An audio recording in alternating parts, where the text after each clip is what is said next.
Brian, we're getting that message that you cannot start your video because the host has stopped it. I gotta figure out how to fix that.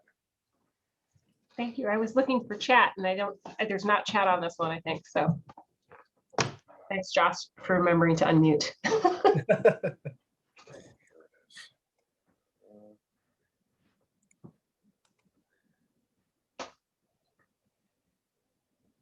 That should do it.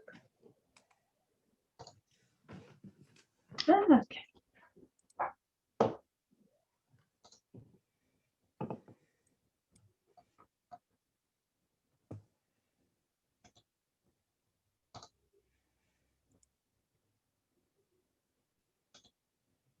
All right, Josh, I've got the recording paused until we're ready to start.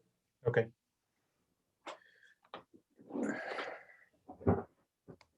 Brian, can you bring me in video as well? You should be able to do it. Let me.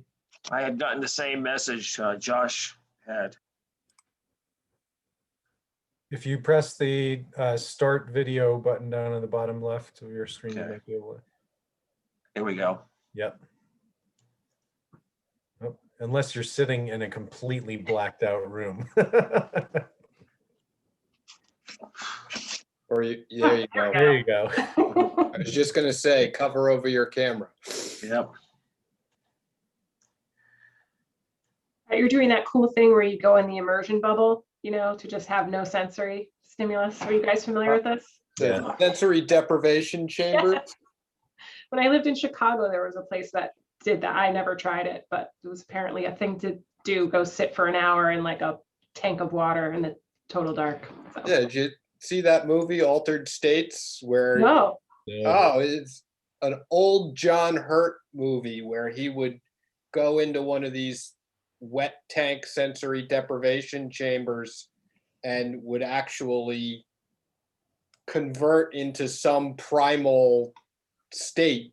Oh, It's a fascinating. weird old sci-fi movie. That sounds great. Running out of things to stream on Netflix. And that's around for free somewhere, I guarantee. Because nobody's paying for that one anymore. I know Ken sent me a message that he can't make it. He sent me a Oh, message yeah, okay. just like a little while ago. I haven't heard anything from Christian. There he is. What's the number for quorum these days? Yeah, actually, I'm just bringing up an email with Amy Goins because this became an issue when we started asking a few questions after a training we had. So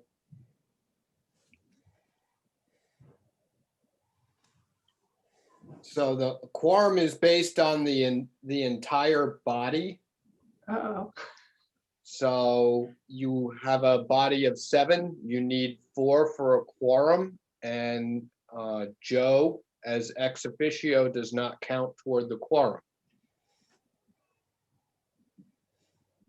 But do we still have a body of 7 because we're down? Alice just left. Well, that would be the full board if we were fully slated. If we were fully slated, Yeah. so. Right. But So we have to have a quorum according to what the full body would be. yes, Okay. the full amount of the board. So I mean, the point that Amy was making is that if you have a board of 7 and 4 people drop off and you only have 3 left, that doesn't mean that 2 is now a quorum. Mhm. Mhm. You don't have enough members on the board to create a quorum. So in that case, I know there's at least 2 people in the attendees section that we should tell to apply tonight.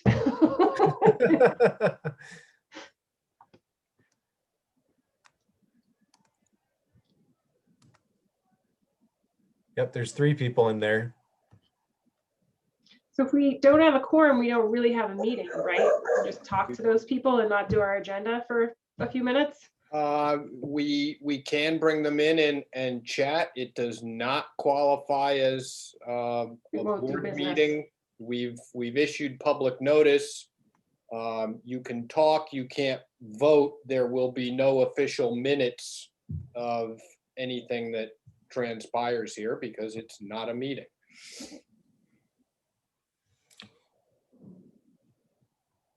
Yeah, I'm not suggesting we go through the agenda. We should save that for an actual meeting. Right. So we'll need to Since- reschedule, or Yes, you can always reschedule. We'll just call it a special meeting. Those are available anytime you want them. how much notice do we have to give? I have to give the state required 48 hours of workday notice. So, Okay. you know, it would, for a Tuesday meeting, it has to be Friday. The notice has to go up.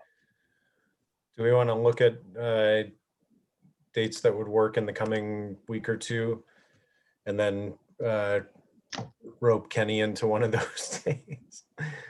Yeah, Brian, how many of these do you do in a, you know, I know every week you've probably got one of these. Yeah, let's also not tax you. Well, I do historic district, that's only quarterly. So I've got a couple of months off from them, having just done their meeting in January. And the other meeting I have on a regular basis is the Economic Development Committee, which is the first Thursday of every month. So I have that next week. Next week, okay.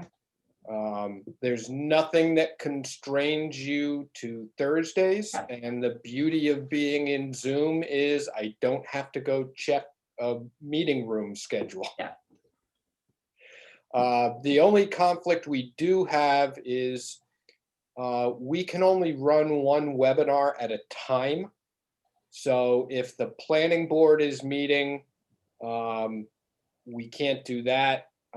If, for example, Jay Parker Tuesdays is and running the, Thursdays? what? Sorry, planning's Tuesdays and Thursdays, or Tuesdays mostly? Second Tuesday and fourth Tuesday. Okay. And recently they've been doing a bunch of special meetings, so some of the Thursdays might be taken up as well. I know they have one on Thursday, the March 11th. Okay.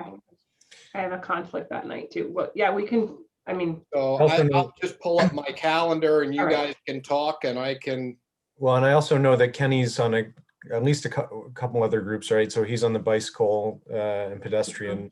and that's the week before us. That's the third Thursday, as I recall. And is he on any other? I think that's the only one. Okay. So if we look at next week or the following week, are there dates that would be particularly good or bad? The Thursday's Or out for avoiding the me. Thursday, that's out. So yeah, the 11th out for me. And the 2nd, I can't do. And I'm generally not interested in Fridays. That's just a personal preference. Fair enough. you and the rest of With you the on that one. doesn't want to do meetings on Friday evening. Yeah. I don't have my best game for you guys on a So Friday. we wouldn't be able to do this coming Monday. That wouldn't be enough notice. So, so it looks like most of next week is out. I can't do Wednesday night next week. So the following week, the 8th, 9th, or 10th, you, So the 9th, we have the planning board work session okay, at 7 o'clock. okay. The 8th would be available. The 10th is available.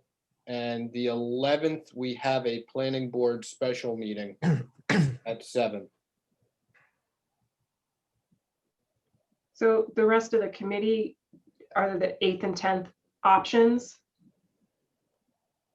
Yes, both are open to me. I'm open for either of those. Okay, because then we really, if we can get Kenny to say yes, then we can do one of those days, right? That's okay for you, Brian? Yeah, both of those days work for me. Okay, All right, so let's try and do that. so pencil in each of those dates for right now and then confirm with Ken which one of those he can do. Okay, I can send out an email to that as soon as we're done here. Okay. And give him as much time as possible to respond. Okay. If you wanted me to open up and invite in the attendees that we have, we can do that. Yeah, with the caveat that it's not a formal meeting, we're not taking notes, and people can talk just as community members as we would. Okay. Yeah, I know 2 of those folks at least are interested in potentially applying, so they might want to ask us about just what we do on the committee a little bit. That's great.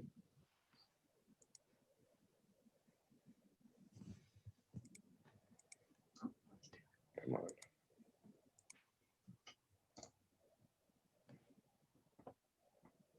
And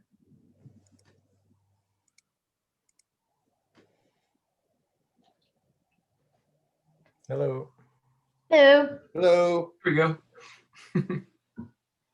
Welcome to a non-official meeting. This is the first non-official meeting I've ever been in. Oh, good. Hi, Jane. So for our community members, do you have anything that you'd like to talk about? Or I You're understand muted, that some of you Jane. are interested in joining us possibly. Well, first I want to say I wasn't ready to be on camera tonight. You can stop video at any time if you wish. Hadn't seen me, so this is it. I'd like to know what you guys' roles actually are. Like Jennifer, what is your title or your role here? So we're all appointed by the town council to work on increasing the amount of low and moderate income housing in the town. So there's the state ruling or law or whatever you want to call it. I don't know what we're looking at now. Like, is it more than 10 years ago? Help me with that part, people. But anyway, so sometimes Taylor probably knows the history better than I do. But so the state really wanted to encourage local communities to get their affordable housing percentages up to at least 10%. And so this collaborative was developed in part to try and move towards that goal many years ago. So we've all been on the board for different periods of time, and the terms are 3 years when you're appointed, and you interview with the town council and tell them why you're interested in working on this particular subcommittee. And we advise the town council and the planning department on developments that might have affordable housing units or production of affordable housing policy. Right now, we've been working through some zoning proposal changes. So those are the kinds of things that we work on. And I think, the other things that yeah, go ahead. if I can jump in. So you can see our recent, meeting minutes and things, but, we've been doing work around accessory dwelling units, around an affordable housing trust fund, and guidance for what the town could spend money on to improve affordable housing. And we've been talking about the Horsley-Witten study that was done, some of the cottage zoning related things.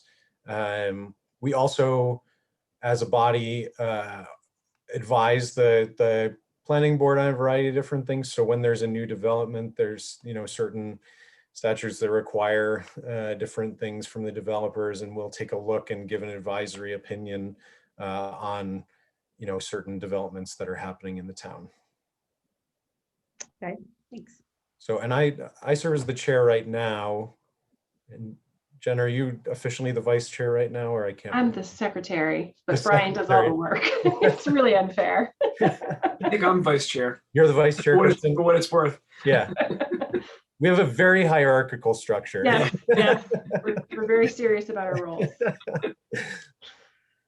No, it's a lot of fun. I mean, it's a group that I think we just have interesting conversations and do a little bit of research and work to try to figure out sometimes creative ways and good ways that we can move this goal forward. So I think the big benefit we have is everybody on this group are from different backgrounds.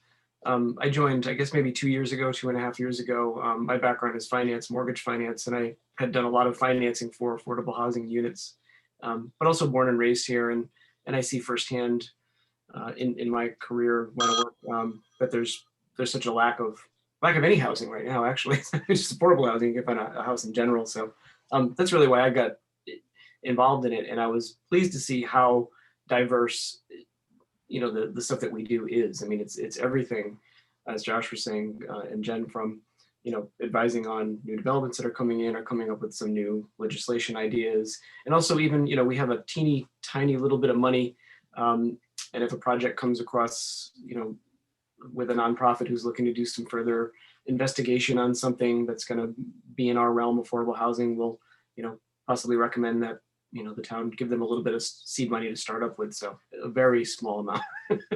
So but it is really interesting, and it's such an issue, not just here in all of Rhode Island, and we need more people involved. We need more diverse folks from diverse backgrounds. All of that's going to help. So I heard finance and mortgages. So do you have avenues or recommendations of state agencies that would be where grants would be available, or assistance for the builders to build, to have financing to build, since they kind of don't, if they're going to have an affordable, in the end they're not going to get the revenue that they would get for an unaffordable. Yeah, I don't know of any that's builder centric, and that's probably more the commercial side. I do residential mortgage, so I'm more on the buyer side. There's actually a lot of really good programs for buyers, with certain limitations and restrictions. But that's an interesting thought about the builder side, because I don't think people think about that very often. Builders need to make a profit, so when you're looking at making units affordable and that sort of thing, they've got to look at what their return on investment is. And of course, that's what Joe sees every week, right? Every month on the planning board. So, but as far as I know, I don't know of any programs commercially that allow that for builders. The funding streams are sort of different. Like affordable housing units sometimes can get tax credits or bond money or things like that to help them get developed, that commercial developers typically aren't getting, because they're being asked to provide a much smaller proportion of affordable units relative to the market rate ones. Yeah. Do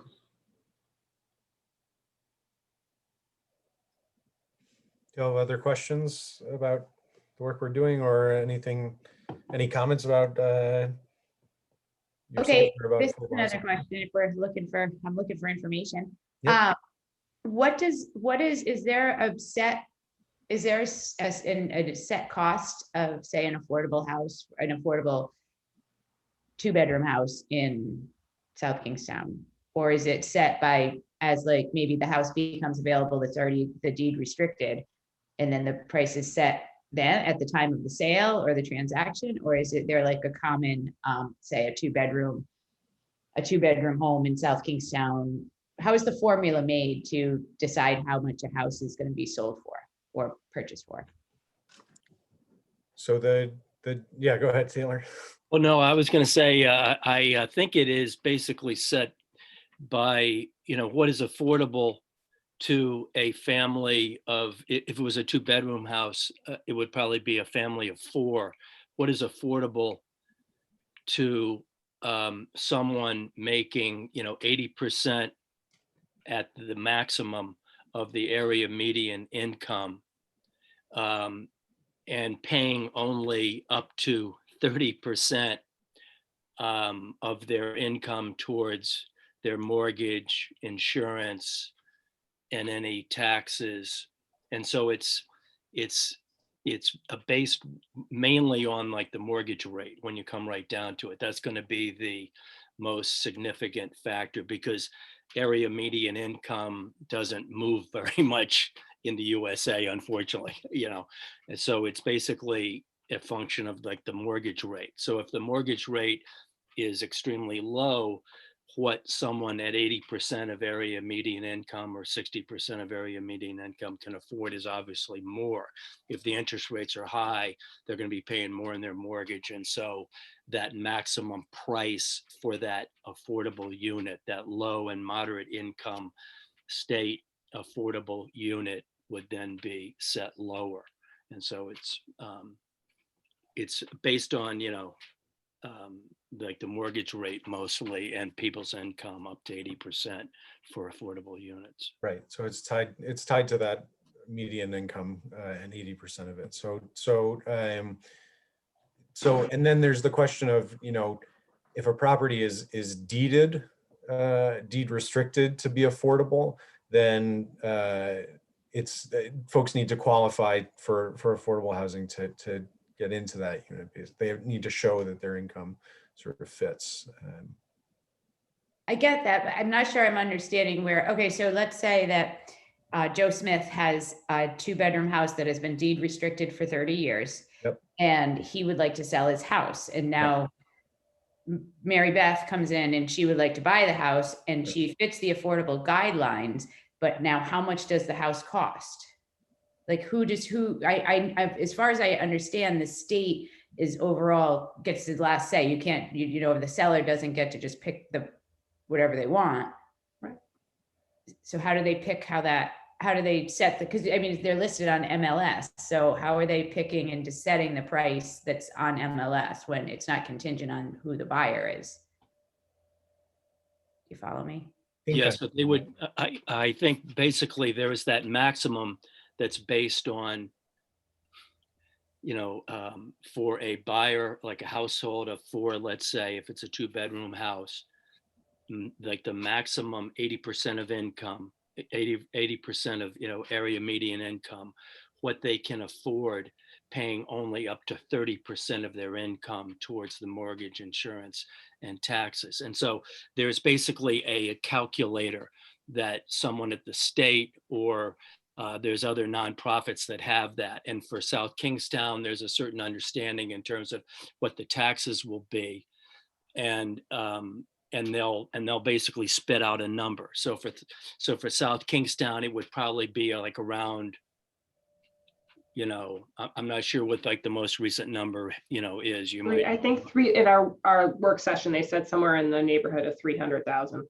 Right, that would be the maximum. Now that seller might sell it at 280 or 270 to move it or whatever. That would be the maximum price they could sell it, but they could sell it. And I don't know if that's a 2-bedroom price either. That might be a 3-bedroom. Right. Alicia, you were raising your hand. Yeah, I was going to say, so I'm Alicia. I'm the Director of Housing at South County Habitat for Humanity. So we are an affordable housing contractor / we do sell our homes for home ownership. So this may or may not help answer your question, Jane, but a median priced home in South County is around $347,000 is what we've seen. So talking about 3-bedroom, 2-bedroom. I'm not sure how many bedrooms, just like the median priced overall in the market. So like what we do at South County Habitat is we qualify income qualified buyers within our income guidelines, 80% being our maximum. And then we're actually revisiting our home pricing, the way we price our homes, because our model, we employ a land lease model. So we retain ownership of the land while the homeowner pays a mortgage on the structure of the home. And they also do include it in their mortgage, pay property taxes and insurance and all that. But right now we sell 2 to 3 bedroom single family homes anywhere between $125,000 to $135,000 for that home. And that is in line with folks who are earning 80% or less of the area median income, which I think for our area here, that maximum income limit is around $69,600. And so a lot of the times we're working with folks who are employed and they're bankable, but when they go to walk into a bank, they're not qualifying for a $350,000 loan, but they could qualify maybe for something like a $200,000 loan or a $180,000 loan. And so in that case, there's no housing stock available at that price. So that's where kind of Habitat comes in. And essentially what we do is we develop the property. We build the houses. We then work with banks or financial institutions to then sell that mortgage to the home buyer, and then the bank is the servicer of that loan. So that's a little bit about how we've made it work in South County. I don't know how other CDCs or other entities have made it work. Gotcha. Thank you. That, I don't know if that answered your question or not. It can be a lot to wrap your mind around in terms of all the definitions and the moving parts, but did that get to it, or are you still kind of? Yeah, no, it gave me some information. It's all good. I've been speaking to Brian a little bit already, previously about, I'm contemplating, how I would put, building some affordables, and I'm just starting to dive in, and I'm not really sure, how to do it, I'm actually trying to build a pro forma, and with doing that, I need to know more about how I would be able to sell the properties when they're, done, and the numbers I would get. So I'm kind of trying to get a focus on that calculator you're talking about. Okay. So Jane, the state actually defined moderate income anywhere on a de-restricted, anywhere from 80 to 120% of the area median. There's different incentives available to builders for density bonuses when they develop property, and to also include affordable housing. South Kingstown has an inclusionary zoning ordinance, which requires on a major subdivision, I think it's 5 units or more, or maybe it's over 5 units, that Over 20% of those, Or 5, okay. that 20% of those be affordable housing. And that additional units, they get that density bonus. The state also has a comprehensive permit, which requires the builders to do 25%. So depending on how they apply for their subdivision, they would get additional bonus to on density to develop those. Okay, thanks. And depending on which zoning, I guess, which application process they use, they could go anywhere. They could propose anywhere from 80% to 120% for that house. So, Other questions or thoughts anyone wants to share? I love that you guys keep coming to these meetings. You know how I feel. I've been sending the applications, so I'm waiting to hear, okay? So just on that, I would just ask, right now, that's it, your member from the Washington County CDC did resign. So I guess I'm just wondering if you're wanting to save a place for someone, in a sense, representing or being a part of that potentially very important nonprofit entity that has a mission to build, like affordable housing in Washington County, and to work with the municipalities and yada, yada.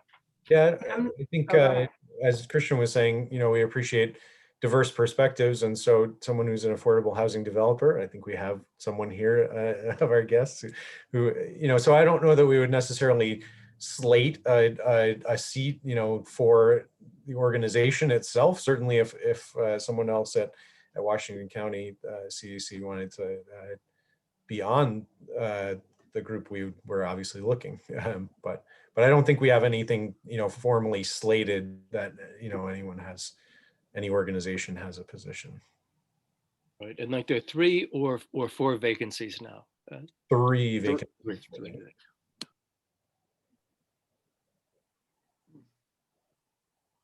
So, and so the process again is, if you're interested, then you would apply, and then you'd have to, so you apply through, a town hall, and then you'd have to go in front of the town council at one of their meetings and just talk about your interest and your background and why you'd want to be a part of the group. And then there'd be a swearing in and such, and then you'd officially be part of the group. And it's not like a Senate committee hearing or anything. It's pretty. Yeah, really. Really, Yeah, they don't grill you. That's right. That's right. And we don't have any strange initiation rituals either. And I would also add, having worked in other communities, that the reception to affordable housing here in South Kingstown is pretty good.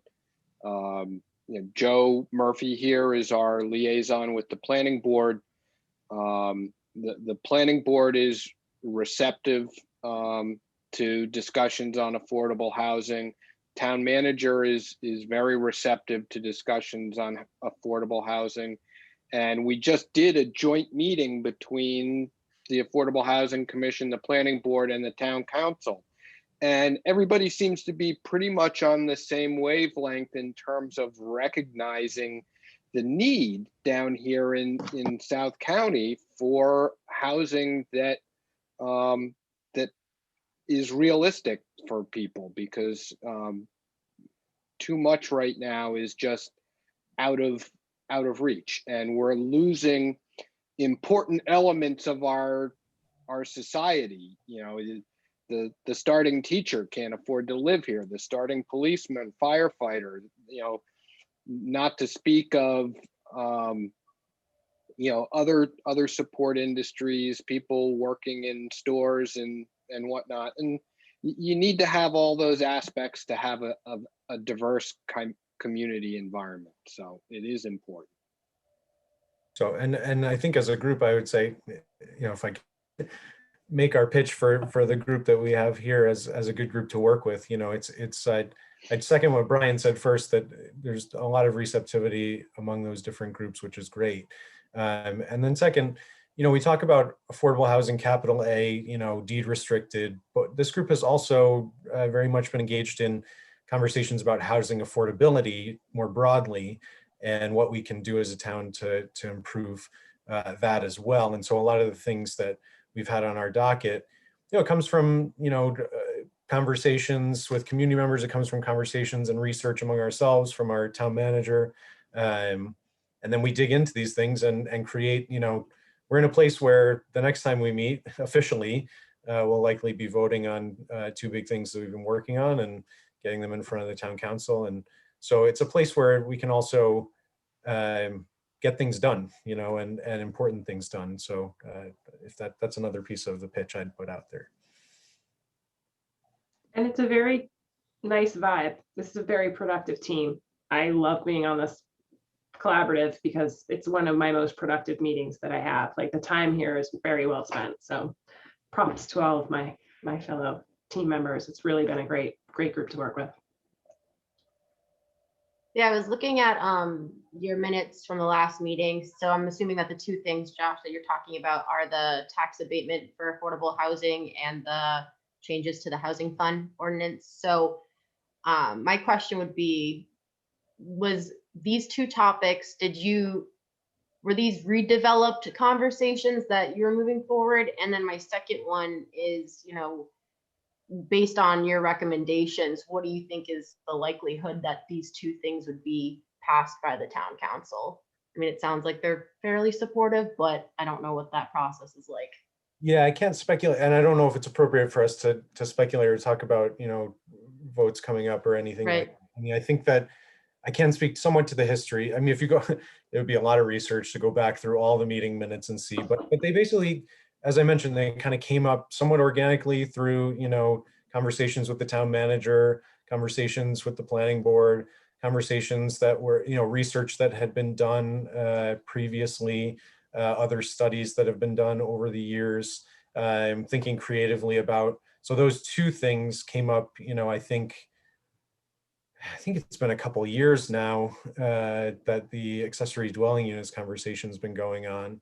And we've sort of been refining what we're putting together, and similar timeline for the affordable housing fund as well. Yeah, it sort of got slowed down by COVID, Right. combined with some changes in staffing at the planning department. We've had a bit of turnover in the last year. So it was stuff that was floating around before I took over as the staff representative. And just to be clear, the The Affordable Housing Fund is an amendment to an existing ordinance, and the tax abatement is a new proposal. So, Gotcha. Thank you. So just to, just to go back to what Jane, I think was asking like about, capital subsidy for like affordable housing units for developers. And I'm sure that maybe, that Alicia can speak to this too, but, on like this next special election coming up, one of the issues is the Building Homes Rhode Island bond funding, which is really the only state of Rhode Island subsidy that comes out of the state. Everything else is pretty much federal funds passed through the state. So that's to, that is to provide, support, capital funding for affordable housing units. And, even small developers can apply to that. And, maybe they can probably just talk to people at Rhode Island Housing and make those applications. If you wanted to expand your number of, the affordable units in a proposed development, that's something that would fit for either home ownership or for rental. And then there's also other federal funds for rental housing at lower, like lower income rates that are, that's available through state agencies handling those federal funds. Yeah, Rhode Island Housing and Housing Works, Rhode Island are both really good resources if you want to know more about what's happening sort of at the state level. There's tons of stuff online on both their websites, but they also have some good sort of like policy and technical assistance folks. So they're worth reaching out to if you're moving in the direction of developing that.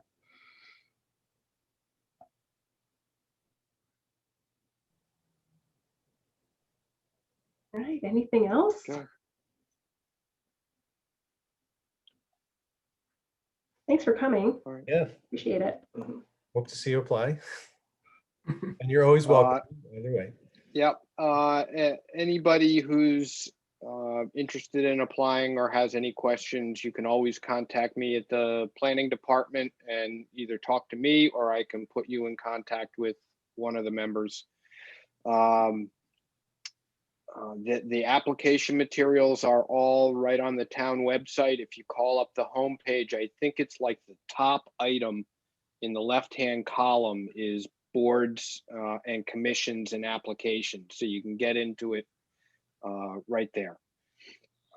And just for anybody watching on the live stream who might be wondering what's going on, this is just a discussion. We didn't get a quorum tonight. We're not discussing any of the agenda items, and there won't be any decision making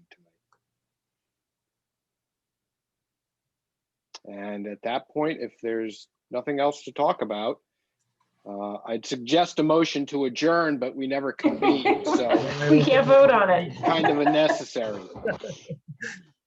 All right. All right. Have a great night, everybody. Thank Thanks, you. Okay. everyone. Good night. Have a good night. Good night.